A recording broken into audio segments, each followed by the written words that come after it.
I'm really thankful to be given the opportunity to speak up here today at the Celebration of Hope. And I am Stacia and I'm 18 years old and a past resident of Hope Harbor. And I was there for 10 and a half months.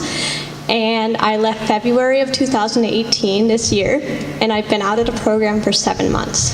So to start off with, God can really soften hearts. And God can do anything to catch your attention, literally anything. He softened mine and caught my eyes, and it was really beautiful. So let me tell you more about that. So before Hope Harbor, I was really struggling, and my family were believers, and at the time, I was agnostic and really doubting God if He was there, and I didn't want to deny it because of my parents' faith. So I told God to have nothing to do with my life because I wanted to do something with my life instead of have my parents' faith on my side. So I rebelled against my parent a lot, and if I got something taken away, I would find a way to go around it. I couldn't even have a normal conversation with my parents. It was either avoidance or yelling or arguing. And my parents and I nearly had no trust at all. And I was really bitter and angry to my siblings. It was super hard to get along with them. I was probably closest to my little sister Anya, which at the time was our little foster kid. She really brought joy in my life, and I really enjoyed her at the time, and I really think she held me up through those hard times too. But right now she is actually my sister because we adopted her in October, so it's really awesome. So yeah. So she was a really joy in my life back then, and I did well in school actually, but the people I hung out with at the school was what really dragged me down. And as I went forth with these people, I started using drugs, getting involved in bad relationships with guys, cutting and believing I was trash, and my depression increased. I was getting sick a lot, actually. Then finally, I had a couple suicidal episodes, which led me to the hospital, and that's how I found Hope Harbor, and that totally changed my life. So I now have a new hope today, and I'm glad I do, because this hope I am healing and shaping into a different person now. Now that I know the love of God, I can understand why my parents care for me in a way that they do. They want the best for me, even though it's hard. So now I accept their love.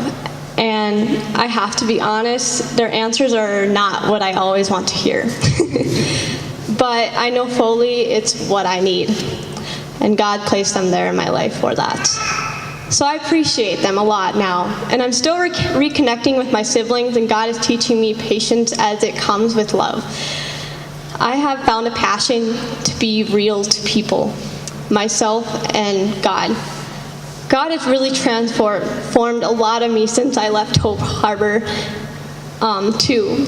It's not just the program, it's after the program. You learn so much after the program when you experience the real world.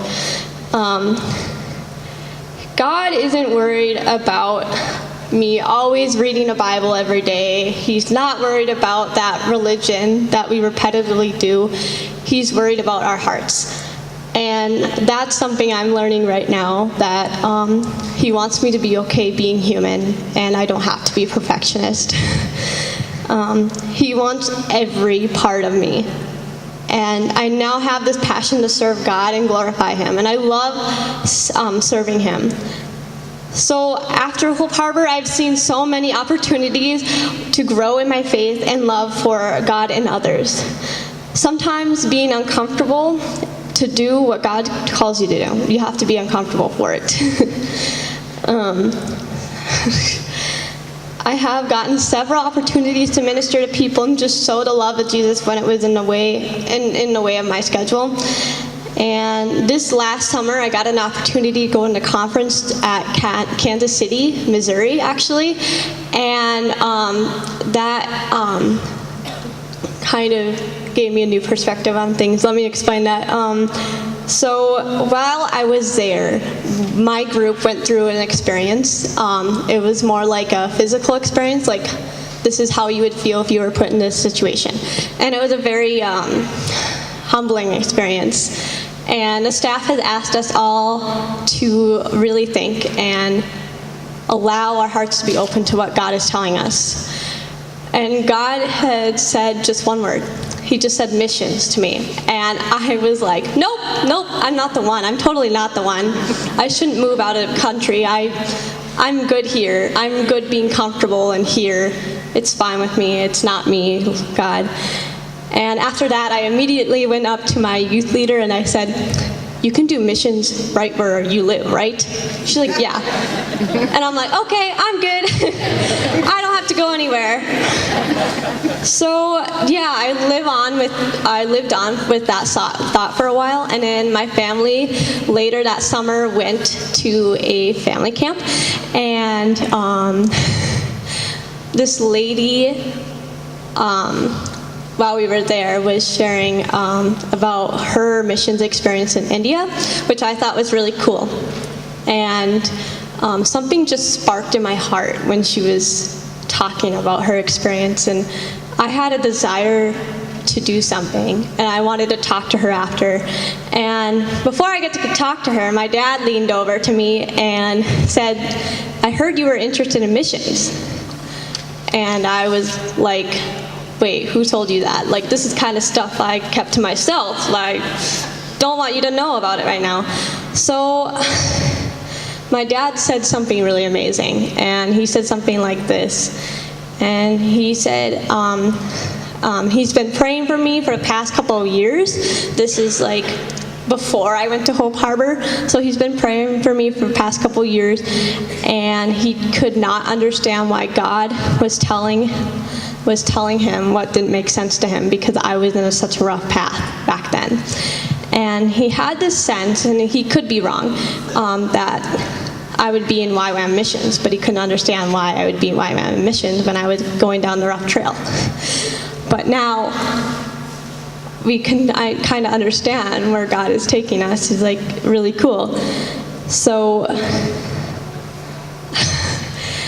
I was just in awe that how God can just bring you through those roughest moments. He can bring you to the hospital and at your lowest to bring you to where he wants you to be. I found that really cool. So I started doing research on a YWAM missions, and I saw they had a discipleship training school. And I just kept looking, and I'm like, okay, I'm gonna do this. I kept looking, I didn't know where, I had no idea. And I saw a barista discipleship training school. And for those who don't know, I work at a coffee shop, and I love it. I love interacting with people. I love coffee. So, so I saw that, and that hit home. And I'm like, I can totally do that. I love that. And so I reached out to them, and we got in contact. And we're basically at the last step of the application process. They're just praying about the placements. So yeah, we're kind of waiting on that. So it's really cool how God can bring me there. So God had a plan for me and everyone, and I was so amazed how God could use the brokenness of me and the worst of me to bring me to Hope Harbor, so I could catch a glimpse of him and allow him to capture my heart and create the desire to serve and follow him. God is so faithful to heal that brokenness, and his love is never failing. So I just want to thank you for taking the time to listen to some what God has planned for me.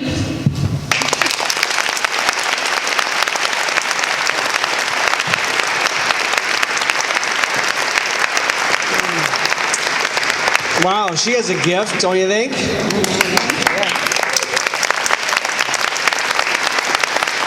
I couldn't help but to think when she was standing there sharing that without a test, there is no testimony.